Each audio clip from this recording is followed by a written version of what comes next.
Good afternoon. How are you? Kumain na kayo? I'm really excited. I want to thank the BSP for inviting me to talk about this most exciting topic and scheduling me at the most exciting time of the day also. So hope you had your lunch and we're ready to go. We're going to talk about money, values, and belief systems. That's what we're going to talk about. Next slide. First, I'd like to introduce my family. This is my family, and I'm here with my son, Joshua. Joshua, can you stand up? Joshua is 10 years old, and he's the department head of my media department. He's earning 300 pesos today to video and live stream this talk. Okay? I pay him, since he's homeschooled, so I pay him whenever he comes to me and live streams my talk. He makes money, he makes sure that he sets aside 10% to give, he sets aside 20% for investment, and 70% he uses that to buy his toys as his necessities, right? And also pay him 1 peso for every page of a book that he reads, book that is outside of his schoolwork. So he's learning at a young age to make and earn his money. Many of you asked where my wife is right now. She's doing some taping at the 700 Club, but also she couldn't come with me because she also has a high-risk pregnancy. She's 6 months pregnant. Yeah, I'm the one who did that, yes.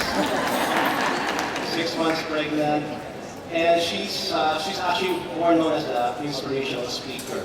It's just that when I married her, being a beauty queen, Miss Universe 1999, first runner-up, and people really have a hard time believing that I am married to her. So when they look at her and they look at me, and they look at her, and then they look at me, they're so inspired. And people think, well, there really is nothing impossible with God.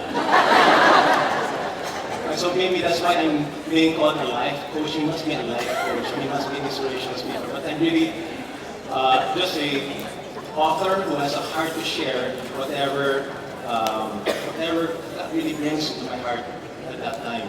So I'm so excited about this talk because for the past 3 or 4 days I've been cooped up in my office, and last Sunday Joshua told me, Dad, are you finished with your talk? Because I want you back in my life already. Because I've been so busy, and because this talk really, and you need to know, is going to be serious. We're going to set down the foundation of finance and personal finance. I'm going to go straight to the point. As I was doing my research and thinking about this topic about values, I realized Philippines, we have a problem. And it's a big problem. I was thinking about a metaphor to describe this problem. All I could think about was the sinkhole phenomenon. Are you familiar with sinkholes? Yeah? Sinkholes, can just swallow you up. You don't know what is there, but all of a sudden it can just swallow you up. It appears in places like Benguet or Baguio. Next slide. You can just swallow up a street and cars. Next. Or entire houses, or even buildings. So what happens is that the foundation, the bedrock underneath is eroded by water, either from man-made leaks underground or from rain. Let's show the next slide. So that's what you call the overburden, okay? And then the soil begins to erode, and you never know that there's a hole right underneath you until it's too late. So you can basically just be swallowed up. And as I was looking at the problem or this issue about values in connection with money and personal finance, that's what I realized. The Philippines has a big problem. Next. Next slide.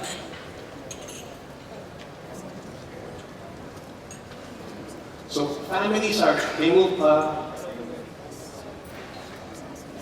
so our nation's bedrock, our values are eroding with values that we have right now about consumerism, materialism, self-indulgence, escapism, consumerism, entertainment, greed, and gambling. Those are the values that we're looking at that are eroding the bedrock or the foundation of our society.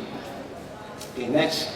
And it's a big problem because before we know it, it could be this size of a sinkhole, where families are in peril, not just a financial sinkhole, but a moral and spiritual sinkhole. Next. So we have that sinkhole of a problem, and it's a big problem. Next.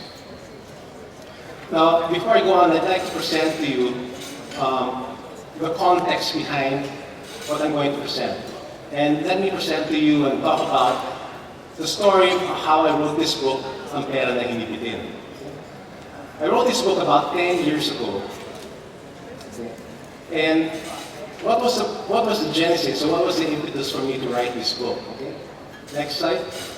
One day I was in National Bookstore and I was buying this book by a friend of mine named Ardy Roberto. He wrote a book called Think Rich Pinoy. I'm not familiar with the book.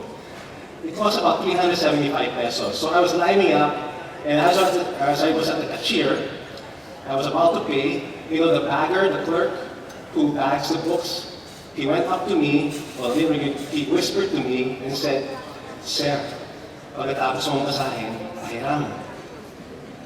And I didn't know what to think about that because I didn't know he was serious or he really wanted, I mean, he works there and he must get a discount or he must be able to read it.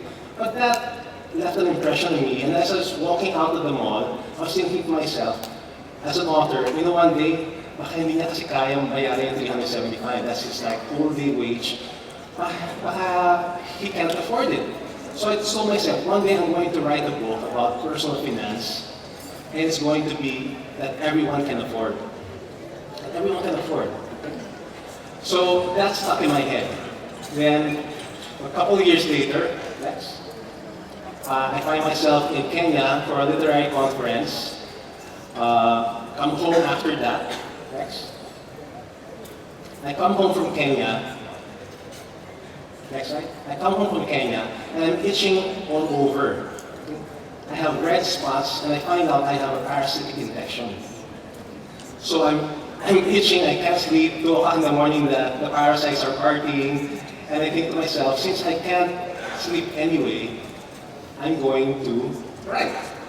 And as I was itching all over, and itching also the palm of my hands, how many of you heard that saying na pag narating yung palad mo, anong ibig sabihin? May pera narating, di ba? So I was thinking, why don't I write about money? And I remembered the bagger, the clerk, and I started writing a story about this man. Next. I started writing about this foolish man who loved money. That's me, 30 years ago. I wrote about how greed and how the love of money drove him to make very foolish decisions in terms of finance. I wrote about this man, me, who started piling up credit card debt, started borrowing money from his parents to start this and that venture. I wrote about this man who started buying a car on loan, brand new, a depreciating asset. All these things I didn't know. I started writing about this man who one day, after making all of these mistakes, goes into a business venture and loses all of his money. That was me. I was bankrupt. Didn't know what to do. Didn't know what to do. One day I was in my living room and I was looking at this pile of bills, and I realized that I had owed about seven figures. I was 26 years old, 27 years old, and I owed about 7 figures. I was 7 figures in debt. Didn't know what to do. And in my heart of hearts, I remember just crying out, God, if you're real, you gotta help me out of this hole. I don't know what to do. And at that very moment, my then girlfriend knocked on the door, and she was saying, okay, I'm going to leave you, I'm going. I said, where are you going? She said, I'm going to a Bible study. And I said, I'm going with you. And at that Bible study, I discovered a different kind of Bible. It became personal to me. It spoke to me. I was thinking about escaping all the debt that I owed in that business failure. When I opened the Bible says to me, let no debt remain outstanding, except the debt to love one another. I was thinking of suing my partners. Instead, I read there, and love one another. Forgive each other 7 times, 7 times 7. And at the end of the Bible study, I find myself committing my life to Jesus Christ. I didn't know at that time, but I realized I had become a Christian. Next slide. And I discovered that the Bible has so much to say about possessions and money. 500 verses on prayer, 500 verses on faith, but over 2,300 verses on money and possessions. I started reading books written by Christians. Ardy Roberto wrote a book called Victory Over Debt. And within 1 year, by following what was in the Bible and following the books and the seminars I attended, I got out of this mountain of a debt within 1 year. I got to marry my then girlfriend, my late wife, and was able to even go on a honeymoon in Europe. And so that's what I wrote about. Next slide. The book contained how to manage your money so God will entrust you with more. It contains 7 strategies, very simple ones. First, simply to save, pay yourself. I learned how to give. Next, I learned how to erase my debt. I learned to live simply.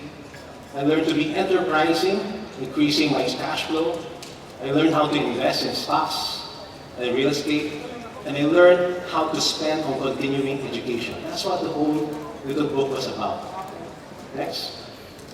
And my wish was granted. The publisher priced the book at only 50 pesos.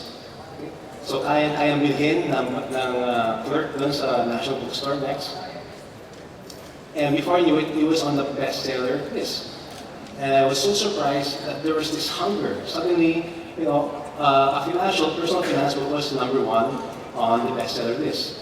It was launched in 2010, and until today, it still sells. It sold about 400,000 copies to date, and I'm thankful for my mom who bought 399,990. Next. Okay, so there's a new edition. And lots of people would write to me thanking me for that book. Pero I was thinking, they write to me all of these thank you notes, but I realized, this is just a small percentage of people who have read the book. What about the rest? Next. How about the 80%? I realized, walang pagbabago. I mean, I would give away the books, even to my own staff, to friends and families, and I would see them, they would read it, but there was no change. And I realized this is the reason why. Because without a heart transformation, financial education will fall short or will fail. You can't just keep on teaching them how to save, teaching them how to invest. If there is no heart transformation, whatever is in the head will not last. So there has to be, side by side, or even preceding the financial education, there has to be a heart transformation. Because personal finance is 80% behavior and 20% head knowledge. That's what the life coaches will tell you. Next. To illustrate the story, let me tell you the story of a worker of mine named Kuya Nap. Okay? Kuya Nap works in my to-go sugarcane business, one click. Okay? And every now and then we have personal finance classes. So we teach them personal finance, I give them the books, and he started to save. Okay? One day, I get a call, a distress call, because Kuya Nap was found to be in the ER of a hospital, and he got into an accident. He was driving his motorcycle, he got into an accident. And then I asked him what happened. He said, "Sir, na-aksidente ako kasi nagsimula ako mag-ipon ng pera." I said, "What?" "Oo, kasi sabi ng mga matatanda, na nag-ipon ka ng pera, didikitan ka ng malas. Kasi meron ka ng pera na nakalaan. Kaya didikitan ka ng malas." And that's when I realized, all this financial education that we were doing in the company was falling later on deaf ears because of those belief systems. Because of those belief systems. Let's move forward. As Francis mentioned earlier, how do you determine the person's values? By their calendar book and by their checkbook. Yeah? Next. So the financial experts say, show me, and leaders say, show me where or how a nation spends their time and money, and I'll show you its values. Next. So where does our nation spend its time and money? Next. This is not going to be pretty. This is where we spend our time and money. We're number one when it comes to social media use. We spend almost 3.9 hours every day. Okay? For the 3 straight years, we've been number one in social media. And we spend 9 hours a day on the internet. Next. We spend our lives comparing our lives with others. And of course, next, this causes us to be depressed. Are you depressed? Look, Simon Sinek said, they did a study, it shows that people who spend more time on Facebook, okay, suffer higher rates of depression. How about you guys? Are you depressed when you delete your Facebook? If you can't, that's a sign. Next slide. And because of that, the Philippines has the highest number of depressed people in Southeast Asia. This, a land of chicken joy and happy meal. We're depressed. Highest in Southeast Asia. Next. Suicide is becoming a phenomenon, not just also here in the Philippines. Next. And look at this is sad. The Philippines is also ranked number one in terms of time spent on porn sites. So granted that our internet is very slow, and maybe that's why we have to spend more time. But that's a sad fact. Next. We're also the number one source of child pornography. Next. We're also number one in ASEAN in terms of teenage pregnancies. Next. Go. Next. Teenage pregnancy. And we also have the fastest growing HIV epidemic in Asia Pacific. And that's what's happening to us. Next. Look where we spend our time. If not on the internet, we are the second most watchers of TV globally. Okay. Ireland is the only one that we spend about 21 hours per week. Next. So what does that account to? So we watch 21 hours a week glued to the boob tube. Next. That's about 1,176 hours per year. So in 7 years, the average Filipino will spend 1 year watching TV. 1 year. Next. So we spend our time binging on this. Next. It's true, our values are influenced and shaped by the media we consume. Next. Of course, we're number one when it comes to the lotto craze. We're a lotto crazy country. And what kind of culture does that teach? Get rich quick, fatalism, escapism. Next. Sana manalo sa mga. So, from the leadership to celebrities, this lotto gambling culture is pushed. Next. When I was in Jensen, I was teaching some government employees financial wellness, and Mr. Jensen said that he invests in the lotto. Out of his 30,000 pesos salary, he invests 10,000 in the lotto for the past 20 years. So every year he spends 120,000 a year. For the past 20 years, he spent 2.4 million pesos. He didn't even realize it. I asked him, have you won? He said, yes, I've won once 25,000 pesos. Okay? So his net winnings is 2.3 million. If you go quickly on a calculator, okay, so now there's what you call lotto compulsive disorder, which the Philippines has. Next. So if you had invested that 10,000 pesos every month for the past 20 years at the 10% interest, he would have had 7.6 million already. Next. The message of the lottery is that your life can be transformed by greed and gambling. Can we outlaw? Can we just phase out the lotto? Let's move forward. Okay. Next. Even if you win, you still lose. Anyway. Next. Of course, there's a culture of shopping. Where do we spend our time shopping? The Philippines invented the term malling. Do you know that? Only in the Philippines is malling a verb. And now they're onyomaniacs. You know what onyomaniac is? Someone who has compulsive shopping disorder. Right. Next. Next.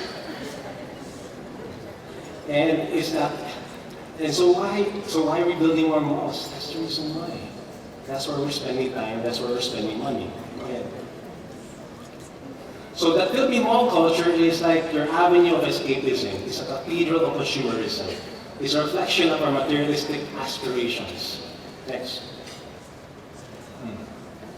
And if that's not that, I'm very nervous because right next door, IKEA is going to open up and it's as big as 150 basketball courts. Imagine that. Next. Well, it hasn't been open yet and it's already expanding. It's now the size of 200 basketball courts. Next. Online spending is going to increase. Next. We're the world's biggest spenders on travel. But at the same time, where does our money go? It doesn't go to savings because we're the worst in the whole of Southeast Asia. Next. And in terms of investing our money into stocks, compared to all the other countries, we're even less than 1%. 70% of the country invests in lotto, but less than 1% in the stock market. Next. Where does our money go? We're also second in Southeast Asia when it comes to increase of personal debt. Next. Next. So we have people with these kind of problems. Next. So in summary, let's look at that. Where do we spend our time and where do we spend our money? On social media. We spend time being depressed. We spend time on porn sites. We spend time impregnating teenage girls. We spend time watching TV. The only good thing about there is we're number one in terms of Zumba. But look at the money side. Lowest savings rate, second highest personal debt, gambling culture, shopping culture. Ladies and gentlemen, Philippines, we have a problem. There's a sinkhole growing right underneath us, and if we're not careful, it's going to swallow us up. There needs to be a radical countercultural change. What's the solution? Okay, next. The solution is this. When I realized where my transformation took place, it was from this.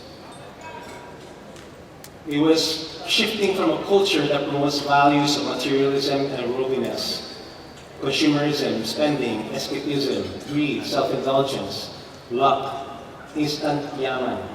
I lost my money, I want to be rich quick. But we need to shift from that to a culture that promotes values of godliness, simplicity, frugality, hard work, generosity, purpose, self-control, patience, and enough. We need to have a culture of enough. We need to have a culture of enough. A writer I know, he sets a budget. Anything above that budget of 200,000 a month, he gives away. Anything in excess, because he knows when it's enough. Next. So let's promote that culture of enough, of contentment. And I submit to you, that's only possible when people give up their lives and seek God with all their hearts. Because people do all these things because they're trying to fill up this hole in their hearts that only God can fill up. In closing, I'd like to share with you this prayer. It's a prayer of enough. And can I invite you to say this with me? Okay, the count of three. 1, 2, 3. Oh God, I beg two favors from you before I die. First, help me never to tell a lie. Second, give me neither poverty nor riches. Give me just enough to satisfy my needs. Or if I grow rich, I may deny you and say, who is the Lord? And if I am too poor, I may steal and thus insult God's holy name. God has a promise. He says, if my people who are called by my name will humble themselves and pray and seek my face and turn away from their wicked ways, then I will hear from heaven and will forgive their sins and heal their lands. Our nation's heart is hardened, but God has a promise. He says, if we do that, His promise is that this: I will give you a new heart and put a new spirit in you. I will remove from you your heart of stone and give you a heart of flesh. Ladies and gentlemen, that's the solution. We need to fill our hearts, turn our hearts away from those old values, from those values of consumerism and greed, and turn our hearts to God. Thank you very much. God bless you all.